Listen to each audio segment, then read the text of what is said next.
Assalamualaikum warahmatullahi wabarakatuh. Di sini saya akan memaparkan Salindia dengan tema rancang strategi pribadi dalam menumbuhkan pola pikir dan kesiapan memulai usaha mandiri berbasis potensi diri. Mata kuliah Kurusan Agribisnis. Saya Darlis Irmansyah Dirman dengan stambuk G2 B1 25002. Latar belakang, mahasiswa S2 yang berbisnis ini tidak hanya mencerminkan dorongan untuk mandiri secara finansial, tetapi juga potensi untuk mengaplikasikan teori dan konsep akademi yang dipelajari langsung dalam praktik bisnis, sehingga menciptakan sinergi antara dunia akademisi dan profesional. Namun, di balik sinergi tersebut muncul berbagai isu krusial seperti manajemen waktu dan energi, konflik peran, tekanan psikologis, serta kebutuhan untuk mengembangkan model bisnis yang fleksibel dan berkelanjutan tanpa mengorbankan kualitas pendidikan. Oleh itu, makalah ini bertujuan untuk mengkaji lebih dalam tentang motivasi, tantangan, strategi adaptasi, dan dampak dari peran ganda yang dijalankan oleh mahasiswa pascasarjana yang berbisnis, sekaligus melihat bagaimana lingkungan akademik dapat mendukung atau menghambat upaya kewirausahaan mereka. Di sini ada beberapa rumusan masalah berdasarkan latar belakang yang telah diuraikan. Terdapat beberapa isu krusial yang menarik untuk dikaji lebih lanjut. Adapun rumusan masalahnya sebagai berikut. Yang pertama, bagaimana motivasi utama internal dan eksternal yang mendorong seseorang, khususnya di sini mahasiswa S2 untuk mengambil peran ganda sebagai pebisnis aktif. Yang kedua, apa saja bentuk-bentuk tantangan dan konflik peran yang paling sering dihadapi oleh mahasiswa S2 yang berbisnis dalam mengelola waktu, energi, dan fokus antara tuntutan akademik, kuliah, penelitian, tesis, dan operasional bisnis. Yang ketiga, bagaimana strategi manajemen waktu dan adaptasi yang efektif yang diterapkan oleh mahasiswa S2 berbisnis untuk mencapai keseimbangan antara kesuksesan akademik dan keberlanjutan usaha. Yang keempat, apa saja langkah-langkah konkret yang bisa dilakukan untuk mengembangkan keterampilan kewirausahaan pada diri seseorang. Yang kelima, apa saja pembelajaran pribadi dari proses analisis ini dan bagaimana untuk menerapkannya ke depannya. Baik, di sini pertama, motivasi utama internal dan eksternal mahasiswa untuk mengambil peran ganda sebagai pebisnis aktif. Sebelum itu, kita ke belakang, kewirausahaan saat ini mendapat perhatian yang sangat besar dari berbagai kalangan seperti pemerintah, swasta, perguruan tinggi, sekolah, dan masyarakat. Pemerintah meyakini bahwa kewirausahaan dapat menjadi salah satu cara untuk meningkatkan daya bangsa dan memakmurkan rakyat. Motivasi internal merupakan inti dari hasrat kewirausahaan yang seringkali terbentuk jauh sebelum mereka masuki jenjang perkuliahan S2. Faktor-faktor utama yang meliputi dorongan kuat untuk tidak hanya memenuhi kebutuhan hidup dan biaya kuliah yang tinggi, tetapi juga untuk mencapai kebebasan finansial sejak dini.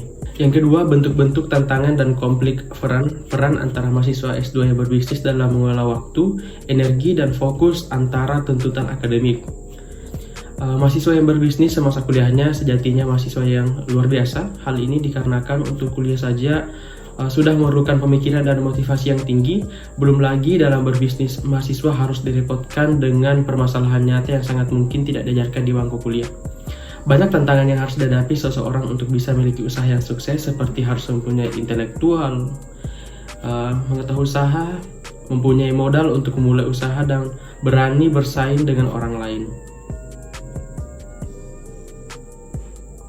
Adapun tantangan dan konflik peran ini dapat dikelompokkan menjadi 3 dimensi utama. Yang pertama itu manajemen waktu, manajemen energi, dan konflik fokus kognitif.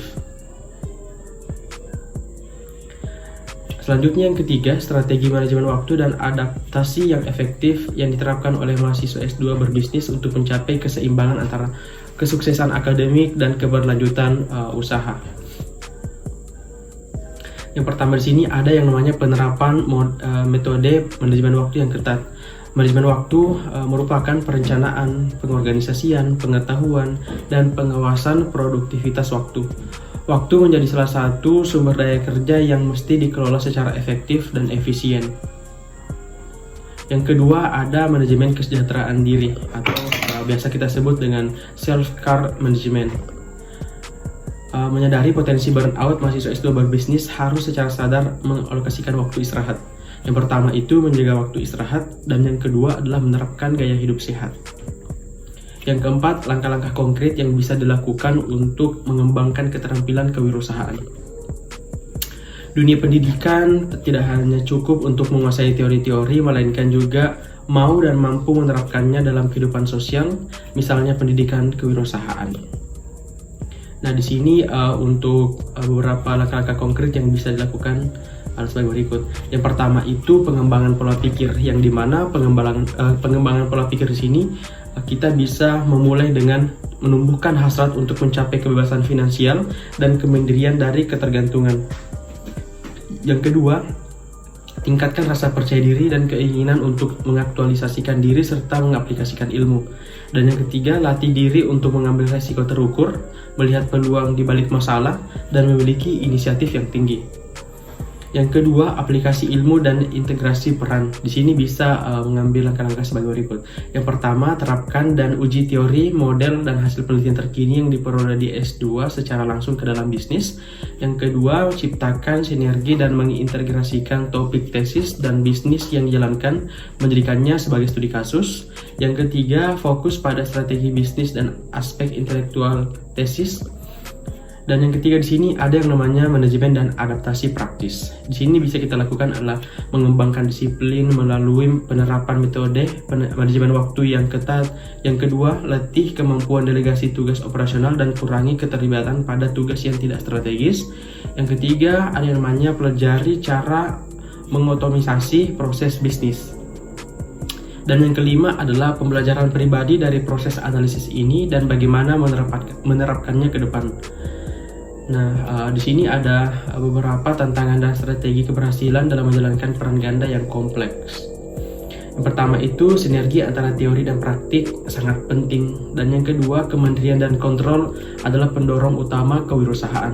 Dan yang ketiga, disiplin mengatasi konflik peran. Dan yang keempat ada waktu. Di sini adalah sumber daya yang terlangkah, sehingga strategi adaptasi terbaik adalah yang perlukan waktu sebagai sumber daya yang paling berharga.